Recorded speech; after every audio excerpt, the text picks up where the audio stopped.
Hello guys, welcome back to my channel. Ayan, kung may channel nga ba ako.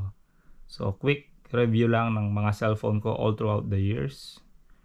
Backstory, ayan, yun naman ang importante, no? Kung mapapansin niyo guys, hindi ako mapagwala ng cellphone. Naipon talaga yung mga cellphone ko. Hindi nawala, hindi nasira. Naipon. Plano kong gawing collection talaga, tipamana kay Baby Rehan, pero sometimes kailangan i-let go ang ibang mga phone para mas mapakinabangan ng iba. Ayan. No, so isa sa mga yan is pamimigay ko.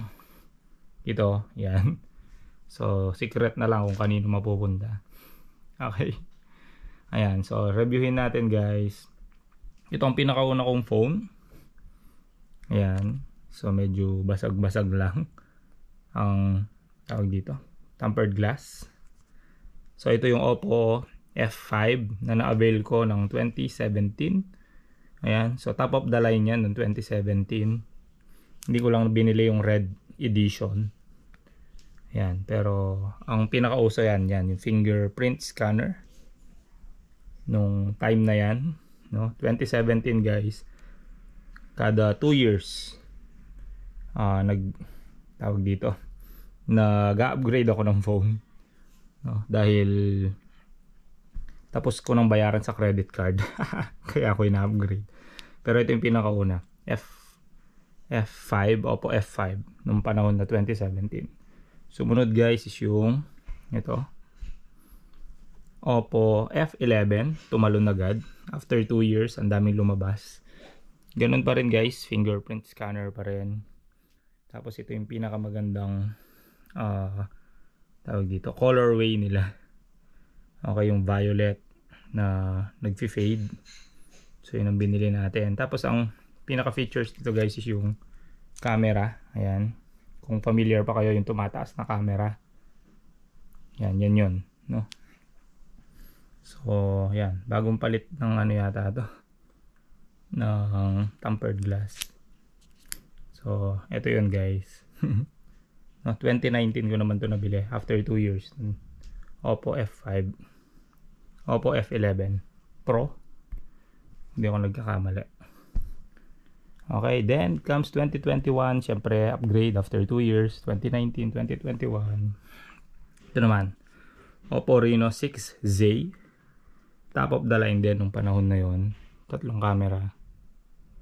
5G. Ayan. Okay, so napakaganda rin nito. Ang fingerprint nito wala na sa likod, nasa mismong screen na ito. Fingerprint scanner. Okay, so upgrade din tayo noong 2021. So ito ang pinaka nagusto ko talagang phone. Pang-vlog na phone. Yung front and back cam umaandar ng sabay.